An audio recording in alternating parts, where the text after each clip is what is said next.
A Fraternidade Espírita Chico Xavier apresenta a Página Amiga, o audiobook do livro Os Mensageiros.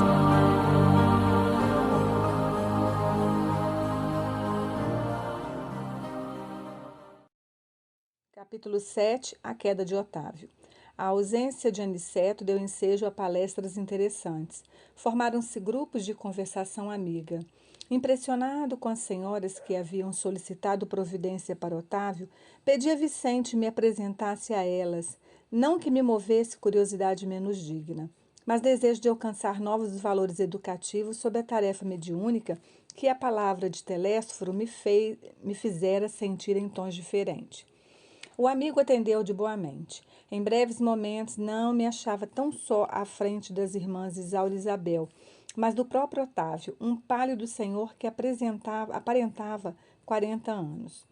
Também sou principiante aqui, expliquei, e minha condição é a do médico falido nos deveres que o senhor lhe confiou. Otávio sorriu e respondeu: possivelmente o meu amigo terá a seu favor o fato de haver ignorado as verdades eternas do mundo. O mesmo não ocorre comigo, ai de mim. Não desconhecia o roteiro certo que o pai me designava para as lutas na terra. Não possuía títulos oficializados de competência. Entretanto, dispunha de considerável cultura evangélica, coisa que, para a vida eterna, é de maior importância que a cultura intelectual simplesmente considerada. Tive amigos generosos no plano superior que se fizeram visíveis aos meus olhos. Recebi mensagens repletas de amor e sabedoria e, no entanto, caí mesmo assim obedecendo à imprevidência e à vaidade. As observações de Otávio me impressionavam-me vivamente. Quando no mundo eu não tivera contato especial com as escolas espiritistas e experimentava certa dificuldade para compreender tudo quanto ele desejava dizer. Ignorava a extensão das responsabilidades mediúnicas, respondi. As tarefas espirituais, tornou o interlocutor, algo acabrunhado, ocupam-se de interesses eternos e daí a enormidade de minha falta. Os mordomos de bem da alma estão investidos de responsabilidades pesadíssimas. Os estudiosos, os crentes, os simpatizantes no campo da fé podem alegar ignorância e inibição. Todavia, os sacerdotes não têm desculpas. O mesmo se verifica na tarefa mediúnica. Os aprendizes, os beneficiários, nos templos da revelação nova, pode referir-se a determinados impedimentos, mas o missionário é obrigado a caminhar com o patrimônio de certezas tais que coisa alguma o exonera das culpas adquiridas. Mas, meu amigo, perguntei a Assaz, impressionado, o que teria motivado seu martírio moral? Noto-o tão consciente de si mesmo, tão superiormente informado sobre as leis da vida, que me custa acreditar que se encontre necessitado de novas experiências nesses capítulos. Ambas as senhoras presentes mostraram estranho brilho no olhar enquanto Otávio respondia. Relatarei minha queda. Verá como perdi a maravilhosa oportunidade de elevação. E após mais longa pausa, continuou gravemente. Depois de contrair dívidas enormes na esfera carnal, noutro tempo vim bater às portas de nosso lar, sendo atendido por irmãos dedicados que se revelaram incansáveis para comigo. Preparei-me, então, durante 30 anos consecutivos para voltar à terra em tarefa mediúnica, desejoso de saldar minhas contas e elevar-me alguma coisa. Não faltaram lições verdadeiramente sublimes, nem estímulos santos ao meu coração imperfeito. O Ministério da Comunicação favoreceu-me com todas as facilidades e, sobretudo, 6 entidades amigas movimentaram os maiores recursos em benefício do meu êxito. Técnicos do auxílio acompanharam-me à terra, nas vésperas do meu renascimento, entregando-me um corpo físico rigorosamente sadio. Segundo magnanimidade dos meus benfeitores, daqui ser-me-ia concedido certo trabalho de relevo na esfera de consolação às criaturas.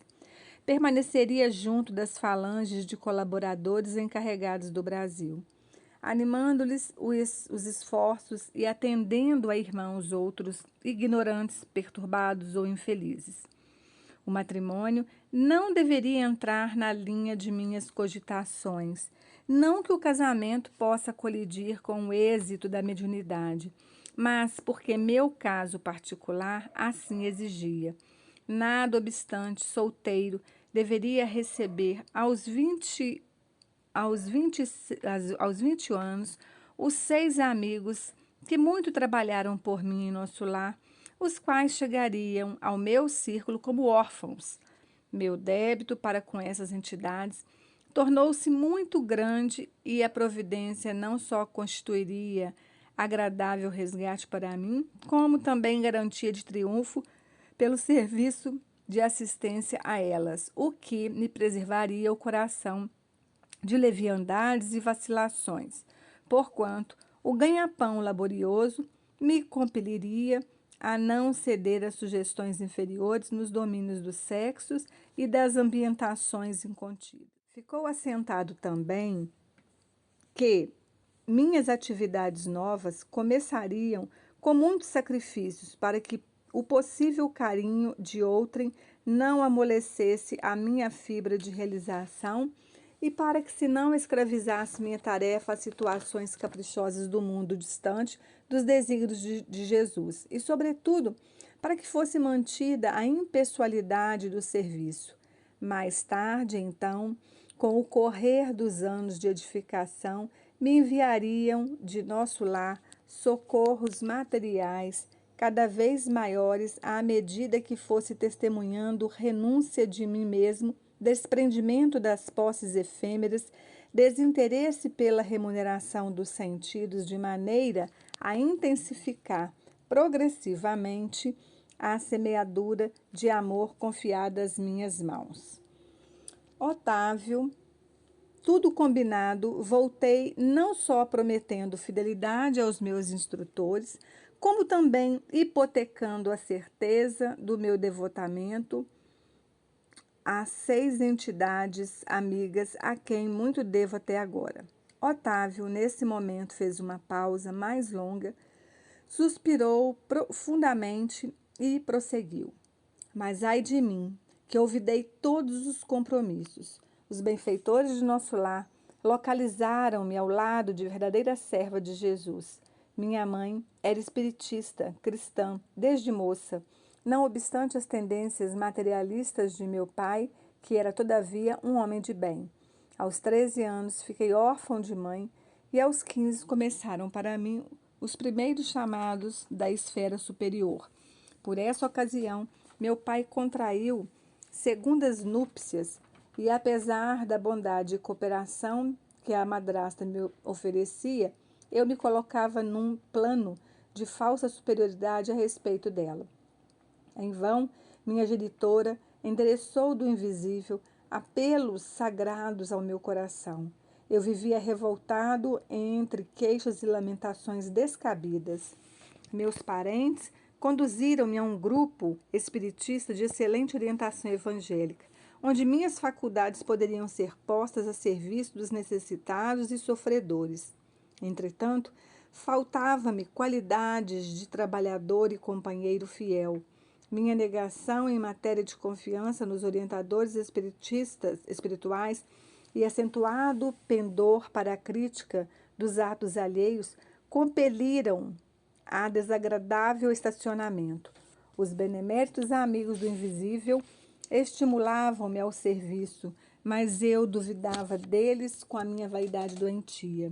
E como prosseguissem aos apelos sagrados por mim interpretados como alucinações, procurei um médico que me aconselhou experiências sexuais. Completara, então, 19 anos e entreguei-me desenfreadamente ao abuso de faculdades sublimes. Desejava conciliar as forças, o prazer delituoso e o dever espiritual aliando-me cada vez mais dos ensinos evangélicos. Tinha pouco mais de 20 anos quando meu pai foi arrebatado pela morte. Com a triste ocorrência, ficavam na orfandade 6 crianças desfavorecidas, porquanto minha madrasta, ao se consociar com meu genitor, lhe trouxera para a tutela 3 pequeninos. Em vão, implorou-me socorro a pobre viúva. Nunca me dignei a aceitar os encargos redentores que me estavam destinados.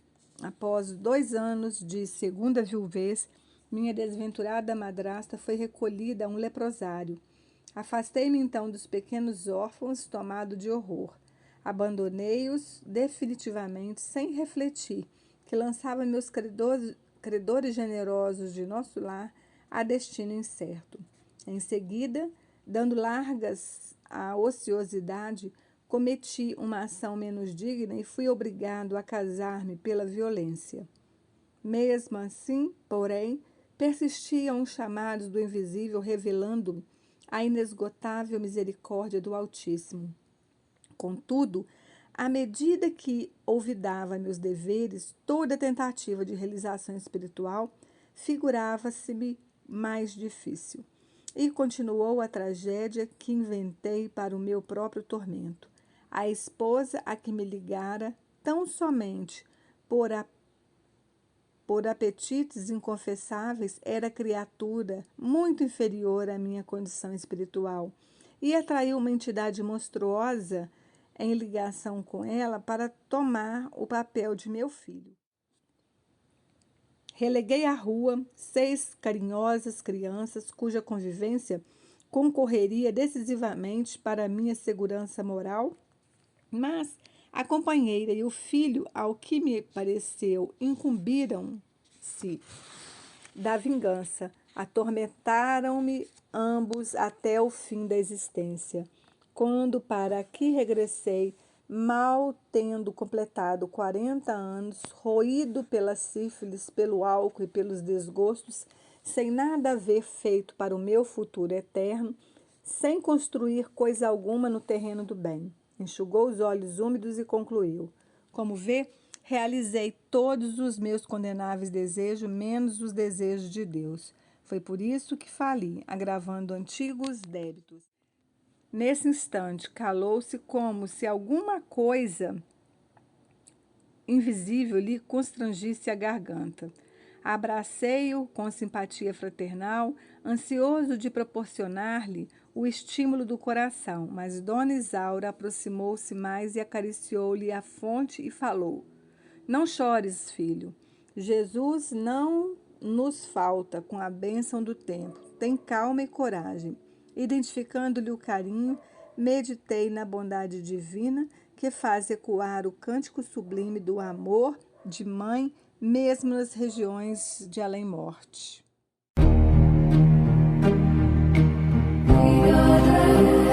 Audiobook do livro Os Mensageiros. Narrativa Cristina Albuquerque.